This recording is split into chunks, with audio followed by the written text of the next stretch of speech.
प्यारे बच्चे, अगर आप 2024 में बिहार बोर्ड मैट्रिक का एग्जाम दे रहे हैं तो ये वीडियो आपके लिए बहुत ही ज्यादा शानदार होगा, क्योंकि इस वीडियो में मैंने एपी का जो मोस्ट वीवीआई सब्जेक्टिव क्वेश्चन है मैंने वो सारे लिए हैं जो आपके 2024 का जो एग्जाम होने वाला है उसमें आएंगे ही आएंगे। ओके, चलिए देखते हैं किस प्रकार का सवाल है। पहला सवाल यहाँ पे दिख रहा होगा, इसी प्रकार के दो और सवाल है जो आपके बिहार बोर्ड मैट्रिक के एग्जाम के लिए बहुत ज्यादा शानदार है। सबसे पहले हल में ध्यान दीजिएगा क्या करना है। जो मेरे पास एपी दिया गया है, ठीक है। अच्छा, सवाल क्या है, सवाल समझ लेते हैं। लिखा है समांतर श्रेणी 3, 8, 13, 18 का कौन सा पद 78 है। ओके, ये जो एपी दिया गया है इस प्रकार से और भी जाएंगे आगे तो कितने मतलब कौन सा पद 78 होगा, ठीक है, ये निकालना है। ओके, अब देखिए कैसे निकालेंगे। सबसे पहले यहां पर हम ए निकालेंगे। ए कैसे निकलता है, जो पहला पद होता है वो आपका ए होगा, ठीक है, यानी कि 3 आपका ए होगा। अब देखो डी कैसे निकालेंगे। डी अगला पद में से पिछले पद को घटा देंगे, यानी कि 8 में से 3 घटेगा तो बचेगा 5, ठीक है। और ये जो दिया गया है इसको हम मान लेंगे कि एनवा पद है। एनवा पद कितना है, 78। ओके, बात समझ में आ रहा है। एनवा पद क्या है, 78, कोई दिक्कत नहीं। चलिए आगे बढ़ते हैं। अब देखो ये जो चीज दिया गया है इसको हम यहां पर लिखते हैं, यानी ए एन बराबर क्या है, 78। तो मैंने 78 यहां पर लिखा। ओके, अब थोड़ा सा गौर कीजिएगा। ये ए एन का एकदम स्पेशल फॉर्मूला है, क्या है, ए प्लस एन माइनस में 1 यानी 1 गुना में डी बराबर में क्या है, 78। तो 78 लिखनी है। ओके, चलिए आप समझिए। ए की जगह पर जो ए का मान है उसको लिख दीजिए, और एन का मान तो पता नहीं है, एन तो एन ही रहने दीजिए, ठीक है। और डी का मान क्या दिया गया है, डी का मान यहां पर 5 दिया है तो 5 ले लीजिए, और यहां पर 78 है तो 78 लीजिए, ठीक है। अब देखो यहां पर ये जो 3 है, 3 प्लस में है, उधर की तरफ माइनस में ले जाएंगे, ठीक है। तो मेरे पास बचेगा एन माइनस में 1 गुना में 5 बराबर में 78। ये प्लस में है, इधर हो जाएगा माइनस में, ठीक है। अब देखिए ये 5 को हटाएंगे क्योंकि यहां पर n का मान हमें निकालनी है। तो n माइनस में 1 बराबर में जब इसको घटाएंगे तो कितना बचेगा, 75। ये गुना में 5 है तो भाग में 5 आ जाएगा, ठीक है। अब देखो यहां पर ध्यान से क्या करना है। यहां पर देखिए n बराबर ये 1 को भी अब हटानी है। ओके, जब 1 उधर जाएगा तो यहां पर पहले कट रहा है, काट दीजिए। कितना बार में कटेगा, 15 बार में, यानी 5 एक कहीं 5 और 15 पंचे 75, यानी 15 बार में। ओके, 1 हटा भी सकते हो, लगा भी सकते हो, मैंने हटा दिया, ठीक है। इधर का जो 1 है माइनस में, उधर की तरफ कौन सी में जाएगा, प्लस में जाएगा, यानी प्लस में 1 होगा, n बराबर में हो जाएगा 16। ओके, यानी कि मेरे पास आंसर आ गया 16। ओके, 16वां पद क्या होगा, 78 होगा। तो हम यहां पर हिंदी में लिख देते हैं अच्छे प्रकार से। अतः 16वां पद क्या लिखेंगे, 16वां पद 78 है। क्लियर है, यह आपका आंसर हुआ, ठीक है। चलिए अगले सवाल की तरफ चलते हैं। बच्चों अगला सवाल आपके स्क्रीन पर दिख रहा होगा, यह भी सवाल बहुत ज्यादा इंपॉर्टेंट है। उस एपी का 31वां पद ज्ञात कीजिए जिसका 11वां पद 38 है और 16वां पद 73 है।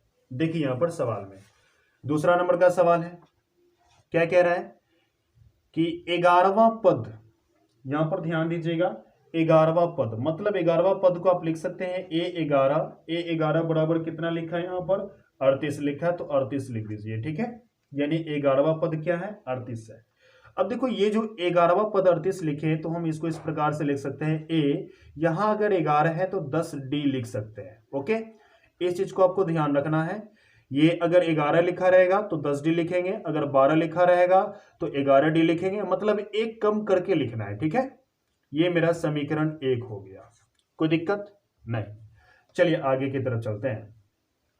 और यहां पर दूसरा क्या दिया गया, यहां पर कि 16वां पद 73 है। 16वां पद 73 है, मीन्स A16 बराबर में क्या है, 73, ठीक है।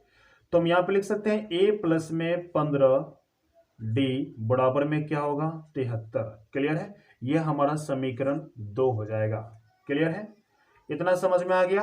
चलिए हमको 31वां पद ज्ञात करना है, तो यहां पर सबसे पहले ए और डी अगर पता चल जाए तो आप कोई भी कितनों भी पद आप आराम से निकाल पाओगे। ठीक है, तो देखिए यहां पर ध्यान से, ये जो समीकरण 1 बन गया, समीकरण 2 बन गया, इसमें क्या करना है, समीकरण 1 से 2 को घटा देनी है। चलिए यहां पर हम लिख देते हैं समीकरण 1 से 2 को घटाने पर, चलिए घटाते हैं। तो एक क्या दिया गया है, ए प्लस में 10d बराबर में 38, और दूसरा क्या दिया गया, ए प्लस 15d बराबर में क्या है, 73।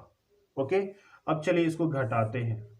यहाँ प्लस है तो माइनस होगा, प्लस है तो माइनस होगा, माइनस है प्लस है तो माइनस होगा। ठीक है, ये कट रहा है, ये घटेगा तो बचेगा 5d। ओके, बराबर में ये घटेगा तो 13 में से 8 घटेगा, कितना बचेगा, एक पैसा लेंगे 13, 13 में से 8 घटेगा बचेगा 5, ये 6, 6 में से 3 घटेगा बचेगा, 6 में से 3 घटेगा बचेगा 3, और ये माइनस लगेगा ही लगेगा, क्योंकि बड़ा का जो साइन रहेगा वही साइन लगानी है। माइनस से माइनस कट गया यहां पर। ठीक है, चलिए अब यहां पर आ जाइए, यानी कि डी बराबर हमारे पास आया क्या कि 35, और ये जो 5 है इनके साथ गुना में है। ठीक है, इधर भाग में आएगा, डी बराबर हमारे पास क्या आ गया, 5 सत्ते 35, यानी डी का मान निकल गया। ओके, ये डी का जो मान आया है इसको समीकरण 1 या 2 में रख दीजिए, 1 में रखिए या 2 में रखिए, किसी में भी रख सकते हैं। तो हम लिख देंगे यहां पर डी का मान समीकरण फर्स्ट में रखने पर। ओके, मैंने क्या लिखा, समीकरण 1 में रखने पर। तो समीकरण 1 मेरे पास यहां पर है, तो हम लिख देंगे a प्लस में 10d, डी की जगह पर क्या लिखेंगे, 7। चलिए 7 लिख देते हैं, मैंने 7 लिख दिया, बराबर में क्या बच गया, 38, तो 38 लिखिए यहां पर। ओके, चलिए आप ध्यान दीजिए, ए तो ठीक है, प्लस में 10 थे कितना होगा, 70, बराबर में 38 हो जाएंगे, 38 लिखिए यहाँ, ए बराबर में 38, ये इस तरफ आएंगे तो माइनस में हो जाएगा 70। ओके, अब यहां पर ध्यान दीजिए, ए बराबर क्या होगा, जब 70 में से 38 घटेगा तो क्या होगा, 10 में से 8 घटेगा तो बचेगा 2, और 6 में से 3 घटेगा तो बचेगा यहां पर 3, यानी कि -32। ओके, अब देखो यहां पर आपको जितना भी पद निकालना आराम से निकल जाएगा। हमको 31वां पद ज्ञात करना है, 31वां पद ज्ञात करना है, यहां पर ध्यान दीजिएगा। तो 31वां पद को हम कैसे लिख सकते हैं, ए 31 बराबर क्या लिख सकते हैं हम, ए प्लस में 30d, ऐसे लिख सकते हैं। मैंने अभी बताया यहां पर कि ए 11 अगर दिया है तो क्या लिख सकते हो, ए प्लस में 10d लिख सकते हो। ठीक है, इसी प्रकार से ए 16 दिया है तो ए प्लस 15d लिख सकते हैं। ठीक उसी प्रकार से यहाँ ए प्लस में क्या लिखा मैंने, 30d लिखा। ठीक है, तो ए कितना है, ए मेरे पास दिया गया माइनस में 32, तो 32 लिखा, प्लस में 30 गुना में डी कितना है, 7, तो 7 लिखिए। चलिए अब इसको हम गुना कर लेते हैं,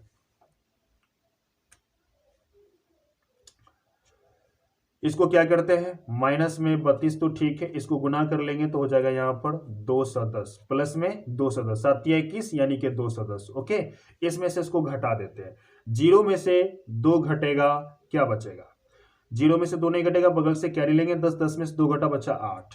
ठीक है, ये हो गया हमारे पास 0, एक पैसा लेंगे इसमें तो कितना होगा ये 10, 10 में से 3 घटेगा बचेगा 7, ये 1, यानी कि 178 आया। ठीक है, यानी कि 31वां पद क्या हो जाएगा, 31वां पद क्या हो जाएगा, 178 हो जाएगा। क्लियर है, चलिए आगे बढ़ते हैं अगले सवाल की तरफ। देखिए बच्चे, तीसरा नंबर का सवाल यहां पर लिखा है कि समांतर श्रेणी 2, 4, 6, 8 का या डैश डैश का 11वां पद क्या होगा। ठीक है, 11वां पद निकालनी है। सबसे पहले एपी जो लिखा है वहां से हम क्या कर लेंगे, ए निकाल लेंगे। ए क्या हो जाएगा, ए बराबर हो जाएंगे 2, और डी यहीं से निकाल लेंगे, अगला पद माइनस पिछला पद, यानी अगला पद 4 है, पिछला पद 2 है, तो 2 लिखेंगे। अब इसको जब घटाएंगे तो मेरे पास 2 आएगा, यानी डी निकल गया। ओके, अब यहां पर क्या निकालेंगे, 11वां पद। 11वां पद कैसे निकलता है ध्यान दीजिएगा, ए 11। ओके, इसमें करना है क्या कि आप दो तरीके से निकाल सकते हो, एक तो फॉर्मूला पूरा लगा दो ए एन वाला, ए एन बराबर में क्या होगा, ए प्लस एन माइनस 1 यानी 1 गुना में डी। ओके, अब देखो ए 11 निकालेंगे तो ए 11 लिख दीजिए यहां पर। अब देखिए ए कितना दिया गया है, ए मेरे पास 2 है तो 2 लिख दीजिए, प्लस यहाँ एन कितना दिया गया है, एन 11 दिया गया, ठीक है। अच्छा ये एन है, एन कितना दिया गया, एन 11 है। ओके, तो 11 लिख दीजिए, माइनस में 1 गुना में क्या होगा, डी। डी कितना है, 2, तो 2 लिखिए। ओके, अब देखो यहाँ पर 2 लिखना है, प्लस में इसको जब घटाएंगे तो बचेगा 10 गुना में 2। ओके, अब यहाँ पर ध्यान देना है कि 2 तो लिखेंगे, प्लस में 10 दूना क्या आएगा, 20। ओके, अब यहाँ पर इन दोनों को जब जोड़ेंगे तो क्या आएगा, 22 आएगा, ठीक है। यानी कि इस प्रकार से भी आपको सवाल पूछ सकते हैं, यानी तीसरा नंबर का सवाल आपका बहुत आसान है, अच्छे प्रकार से आप बना पाएंगे। ओके, चलिए, अगर आपको वीडियो अच्छा लगा हो तो वीडियो को लाइक कीजिएगा, चैनल पर पहली बार आए तो चैनल को जरूर सब्सक्राइब कीजिएगा, बेल आइकन भी हिट कीजिएगा ताकि आपको अगली वीडियो का नोटिफिकेशन समय पर मिल सके। धन्यवाद।